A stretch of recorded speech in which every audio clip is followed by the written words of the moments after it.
नमस्कार, good evening, शुभ संध्या। घड़ी में रात के 8:30 और हम अपने वादे के अनुसार हाजिर हो गए आपका अपना खेल कार्यक्रम स्पोर्ट्स कैन लेकर। मैं हूं धर्मेंद्र और आज के हमारे मेहमान हैं जाने माने खेल विशेषज्ञ मलय नीरव जी। मलय जी, स्वागत आपका। धन्यवाद धर्मेंद्र। आज मुंबई क्रिकेट टेस्ट मैच के पहले दिन आज लग रहा था कि भारत ने इस मैच पर अपनी पकड़ बना ली है, जैसा गेंदबाजों ने प्रदर्शन किया था। लेकिन शाम होते होते न जाने क्या हुआ भारतीय बल्लेबाजी को कि एक बार फिर से दबाव में आ गई। बिल्कुल, एक समस्या उन्होंने अपने लिए खुद पैदा की और बल्लेबाजों को इसके लिए जिम्मेदार ठहराया जाएगा और ठहराया जाना चाहिए। हम आपके साथ बात करेंगे इस खबर पर और तमाम खेल खबरों पर भी करेंगे चर्चा, लेकिन पहले अब सुर्खियां। मुंबई क्रिकेट टेस्ट मैच में न्यूजीलैंड की पहली पारी 235 रन पर सिमटी। जवाब में भारत की खराब शुरुआत। मुंबई क्रिकेट टेस्ट मैच की पहली पारी में स्पिनर रविंद्र जडेजा ने 5 विकेट लिए। WTT कंटेंडर टूर्नामेंट के महिला सिंगल्स क्वार्टर फाइनल में स्वास्तिका घोष पराजित और कोलकाता के अनिशा सरकार फिडे रेटिंग हासिल करने वाले दुनिया के सबसे कम उम्र के खिलाड़ी बने।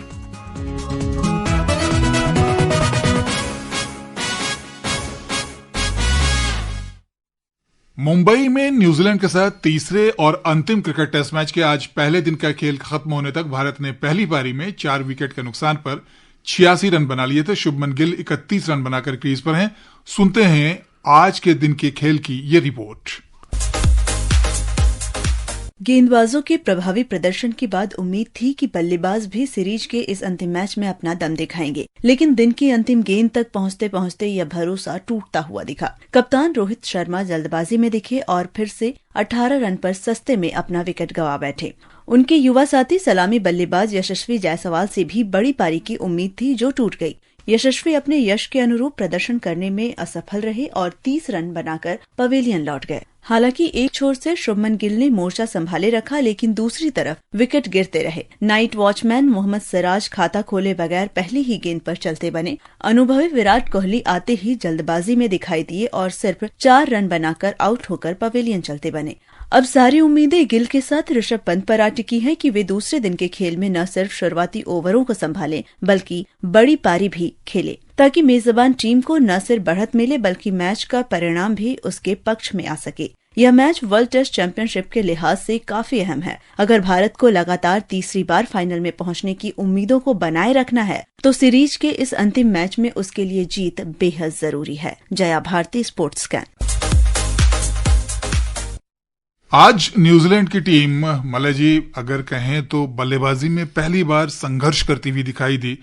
जडेजा और उनके साथ साथ वाशिंगटन सुंदर, जिन्होंने पिछले टेस्ट मैच में भी बेहतरीन प्रदर्शन किया था, उनके स्पिन के सामने बिल्कुल फंस सी गई थी न्यूजीलैंड की बल्लेबाजी। बिल्कुल, देखिए, जिस प्रकार से टॉम लैथम ने कहा था कि हमने टॉस जीता है और विकेट अच्छी दिखती है और वो चाहेंगे कि पहले एक बड़ा स्कोर खड़ा करें, लेकिन वो स्कोर तो खड़ा हो नहीं पाया क्योंकि बेहतरीन गेंदबाजी का प्रदर्शन किया भारत के स्पिन गेंदबाजों ने। और हालांकि विकेट अश्विन को नहीं मिला, लेकिन उन्होंने भी बांध कर रखा बल्लेबाजों को। और वॉशिंगटन सुंदर जिस तरह से दिखे थे, जिस सुंदरता से उन्होंने पहले गेंदबाजी की थी, आज भी उसी तरह से की। मगर तारीफ करनी होगी जडेजा की। देखिए, 5 विकेट लेना, ऐसा मौसम, इतनी उमस, इतनी गर्मी, आप देख रहे थे बार बार पानी, ड्रिंक्स ब्रेक बढ़ा दिए गए और जो परिस्थितियां थी उन परिस्थितियों में लगातार बोल करना 25-25 ओवर बहुत आसान नहीं होता। और वैसे में छकाना और ललचाना, लुभाना, विकेट लेना, लगातार विकेट लेते रहना, तो न्यूजीलैंड तो इस बात में कोई शक नहीं कि न्यूजीलैंड ने जो सोचा था वो नहीं हुआ और भारत पहली बार न्यूजीलैंड पर हावी होता दिखा। मगर सब कुछ बदल गया जब भारत की पारी शुरू हुई। जी, नाइट वॉचमैन भी भेजा गया, लेकिन नाइट वॉचमैन पहली गेंद पर आउट हो जाते हैं। उसके बाद विराट कोहली आते हैं। विराट कोहली भी ऐसे समय में जब विकेट बचाने की आवश्यकता थी, समय को बिताने की आवश्यकता थी, रन आउट होकर चले जाते हैं। और जो संघर्ष की कहानी है भारत की, वो जारी है लगातार इस श्रृंखला में। 15 मिनट, 8 गेंद, 3 विकेट। जी, यही कहानी कह रही है, यही दास्तां पूरी आप क्रिकेट की जो आज के मैच की दास्तां है, इसी से सीमित, इसी से आप समझ सकते हैं कि 15 मिनट में 3 विकेट और वो भी 8 गेंदों में।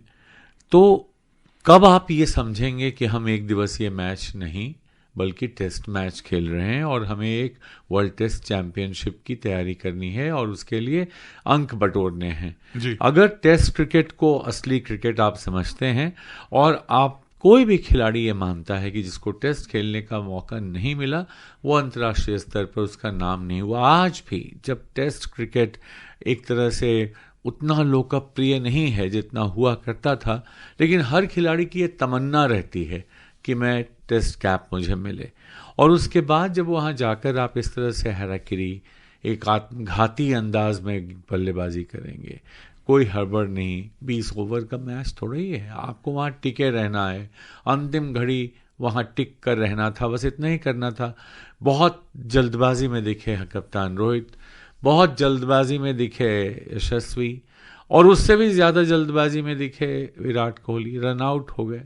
तो जब आप इस तरह से खेलेंगे और अपनी विकेट गंवाते रहेंगे और उसमें बहुत योगदान न्यूजीलैंड के गेंदबाजों का नहीं है। बिल्कुल सही कहा मगर आपने। एक बात बस अंत में ये कह दूं कि अगर आप ये समझते हैं कि स्पिन खेलना और खिलाना हमारी मजबूती है और वैसे ही विकेट बनाते हैं, तो पहले अपने सितारों को उस पर आजमा के देख लीजिए कि वो वहां टिक पाएंगे या नहीं। तो आपका कहने का मतलब ये है कि वो दौर गया जब कहा जाता था कि भारत की टीम बेस्ट है स्पिनर्स के खिलाफ, वो बातें अब नहीं रही हैं। नहीं रही हैं, बिल्कुल नहीं रही हैं। और जब से क्रिकेट का पूरा अंदाज बदल गया है, जब से आईपीएल आया और पूरी दुनिया की टीमें भारत में आकर खेलने लगी, विकेटों का मिजाज भी बदला। और ऐसे में जब आप देखते हैं कि लोग आते हैं और चले जाते हैं, शामियाना दिखाने की कला गेंदबाजों को मालूम है, तो उसमें मुझे लगता है कि भारत को दोबारा सोचना पड़ेगा कि अपने टेस्ट क्रिकेट के जो पिचेस हैं उसको किस तरह से बनाया जाए, अपनी मजबूतियों और कमजोरियों का आकलन एक बेहतर ढंग से करने की ज़रूरत है। और मुंबई क्रिकेट टेस्ट मैच की पहली पारी में स्पिनर रविंद्र जडेजा ने 5 विकेट लिए। ये 14वां ऐसा मौका है जब उन्होंने एक पारी में 5 विकेट लिए हैं। सुनते हैं ये रिपोर्ट।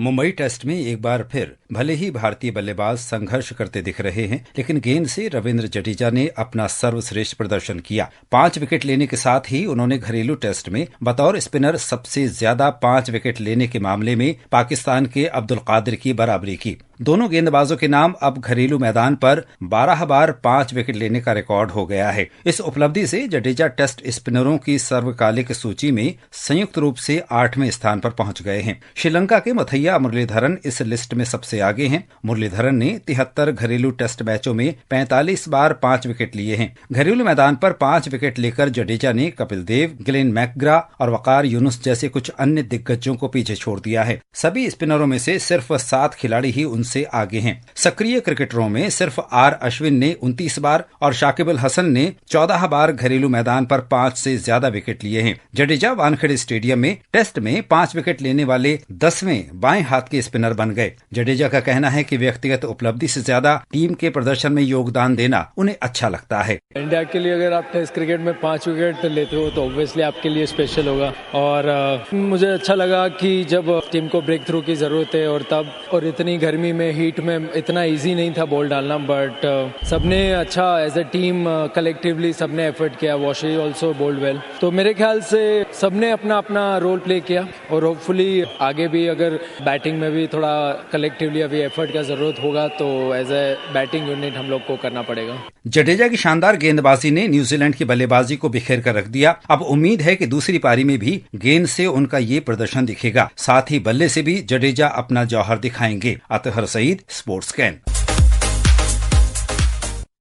तो अब भूमिका बल्लेबाजों की थोड़ी कह सकते हैं बाकी है। कल का जो लंच से पहले का खेल होगा कितना महत्वपूर्ण रहेगा? बहुत महत्वपूर्ण रहेगा। देखिए, अभी जो शुभमन गिल से उम्मीद की जा रही है या ऋषभ पंत से कि वो एक मजबूत आधारशिला रखें पारी की, और जो बात जडेजा ने कही कि बहुत ही अनएक्सपेक्टेड है इस तरह से विकेट गिर जाना, अप्रत्याशित, इसकी कोई ज़रूरत नहीं है। और उन्होंने कहा, और मैच जिताते हैं गेंदबाज, ये बात तो सही है, लेकिन गेंदबाज जब आपको ओपोनेंट्स को, अपने प्रतिद्वंदियों को एक लक्ष्य, एक टारगेट देता है जो जिसको अचीव करने में, जिसको पाने में कठिनाई ना हो, तो ऐसे में फिर दारोमदार सारा भारत के बल्लेबाजों पर है और उन्हें जमकर खेलना होगा बिना हड़बड़ाहट के, ये सोचते हुए कि हम टेस्ट मैच खेल रहे हैं, ये 2020 या एक दिवसीय मैच नहीं है। और ऑस्ट्रेलिया के खिलाफ पर्थ टेस्ट से पहले भारतीय टीम ऋतुराज गायकवाड़ के नेतृत्व वाले इंडिया ए के खिलाफ एक इंट्रा स्क्वाड मैच खेलने वाली थी, लेकिन अब इसे रद्द करने का फैसला लिया गया है। इंडिया ए की टीम अभी ऑस्ट्रेलिया में ही है और ऑस्ट्रेलिया ए के खिलाफ 4 दिवसीय मैचों की श्रृंखला खेल रही है। भारत की मुख्य टीम अब इस समय का उपयोग सेंटर विकेट पर अभ्यास करते हुए करेगी। उधर ऑस्ट्रेलिया के मैके में ऑस्ट्रेलिया ए के साथ पहले गैर आधिकारिक क्रिकेट टेस्ट मैच के आज दूसरे दिन का खेल समाप्त होने तक भारत ए ने 2 विकेट पर 208 रन बना लिए थे। साई सुदर्शन 96 और देवदत्त पड्डीकल 80 रन बनाकर क्रीज पर हैं। इससे पहले ऑस्ट्रेलिया ए पहली पारी में 195 रन बनाकर आउट हो गई। भारत ने पहली पारी में 107 रन बनाए थे। बात टेबल टेनिस की। मस्कट में WTT कंटेंडर टूर्नामेंट के महिला सिंगल्स क्वार्टर फाइनल में भारत की स्वास्तिका घोष को पराजय का सामना करना पड़ा। उन्हें चीन की शी सुनियाओ ने 1-3 से हराया।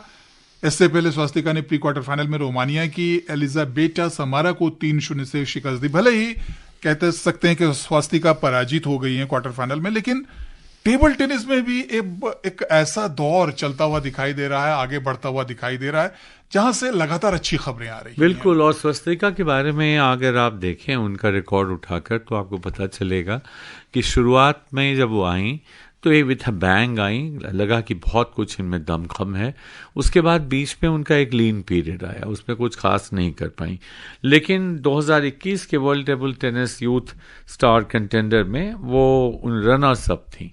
तो इस तरह से रिसिलियंस, दोबारा वापसी करने की उनकी क्षमता, और आज भी उस तरह के खेल का प्रदर्शन उन्होंने किया है। और टेबल टेनिस से एक और खबर है। लुसाने में भारतीय टेबल टेनिस टीम 15 अन्य देशों के साथ गोलियांग सोर्लिंग ट्रॉफी के लिए ITTF मिश्रित टीम विश्व कप के दूसरे चरण में भाग लेगी। अंतर्राष्ट्रीय टेबल टेनिस महासंघ ITTF ने आज चीन के चेंगडू में 1 से 8 दिसंबर तक होने वाले टूर्नामेंट के लिए 16 टीम का ऐलान किया। बात फुटबॉल की। मडगांव में कल इंडियन सुपर लीग ISL में बेंगलुरु FC का सामना गोवा FC से होगा। दोनों टीमों के बीच ये मैच रोमांचक रहने की उम्मीद है। सुनते रिपोर्ट। पूर्व चैंपियनों के बीच मुकाबला बेहद दमदार हो सकता है। इस सीजन में दोनों टीमों का प्रदर्शन एक दूसरे से अलग रहा है। बेंगलुरु और गोवा की टीमों में प्रतिभाशाली खिलाड़ियों की कमी नहीं है और उनके अंदर जीत की भूख दिखाई देती है। FC गोवा अपने घरेलू मैदान पर अच्छा प्रदर्शन करती रही है, लेकिन अपने पिछले 4 घरेलू मुकाबलों में उसे जीत नहीं मिली। लेकिन बेंगलुरु के खिलाफ शानदार रिकॉर्ड रहा है। दोनों टीमों के बीच खेले गए अब तक के 3 मुकाबलों में गोवा बेंगलुरु से नहीं हारा है। हालांकि बेंगलुरु FC इस बार लाजवाब प्रदर्शन कर रही है और उसने अपने अब तक के 6 में से 5 मैचों में जीत हासिल की है और 1 मैच ड्रॉ रहा है। फिलहाल ये टीम 16 अंकों के साथ शीर्ष पर बनी हुई है। दूसरी तरफ गोवा ने 6 मैच खेले हैं, जिसमें से सिर्फ 1 में उसे जीत मिली है। उसे 3 मैचों में हार मिली है और 2 मुकाबले ड्रॉ रहे हैं। अंक तालिका में गोवा की स्थिति अच्छी नहीं है। वो 6 अंकों के साथ 13 टीमों में 10वें स्थान पर है। कल होने वाले मुकाबलों में एक तरफ बेंगलुरु की कोशिश जीत के अपने सिलसिले को और आगे बढ़ाने की होगी, वहीं गोवा की टीम भी चाहेगी कि वो लय हासिल करे और तालिका पे अपनी स्थिति बेहतर करे। Fitness Saxena, sports scan. Kolkata के अनीश सरकार महज 3 साल 8 महीने और 19 दिन की उम्र में फिडे रेटिंग हासिल करने वाले दुनिया के सबसे कम उम्र के खिलाड़ी बन गए हैं। अनीश का जन्म 26 जनवरी 2021 को हुआ था। एक छोटी सी टिप्पणी अनीश की इस उपलब्धि पर। देखिए, West Bengal state under 9 open अक्टूबर में जो हुआ उसमें 5.5 8 में से 5.5 अंक इनके थे और कुल मिलाकर 24वां स्थान था। और इस तरह से अगर आप देखें तो एक मतलब पूत के पांव पालने से दिख रहे हैं। और चलते चलते टेनिस की खबर। पेरिस मास्टर्स टेनिस टूर्नामेंट के पुरुष डबल्स क्वार्टर फाइनल में भारत के रोहन बोपन्ना और ऑस्ट्रेलिया के मैथ्यू एब्डेन की जोड़ी क्रोएशिया के निकोला मैक्टिक और नीदरलैंड्स के वेस्ली कुलाहॉफ से पराजित हो गई है। स्कोर रहा 6-7, 5-7 और घड़ी की सुइयां कह रही हैं कि अब आज के स्पोर्ट्स कैन कार्यक्रम का समय समाप्त हो रहा है।